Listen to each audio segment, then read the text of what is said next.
मन्त्रीज्यूले यो सबै कुराको सम्बोधन गर्दै हतियार पनि फिर्ता आउँदैछ, कैदीबन्दी फिर्ताको लागि अपरेसन पनि जारी छ भन्दै उहाँले त के पनि भन्नुभएको छ भने सायद अब पुराना राजनैतिक दलका शीर्ष नेतालाई चुनाव हारिन्छ भन्ने डर भएका कारण चुनावमा नजाने भनेका होलान् भनेर भन्नुभएको छ।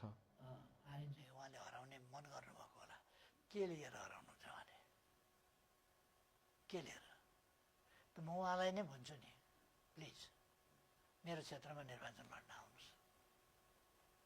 तपाईँ पपुलर हुनुहुन्छ नि, डिस्कर्डले प्रधानमन्त्री बनाएको हो, पपुलर हुनुहुन्छ नि, तपाईँको पक्षमा सारा देश छ।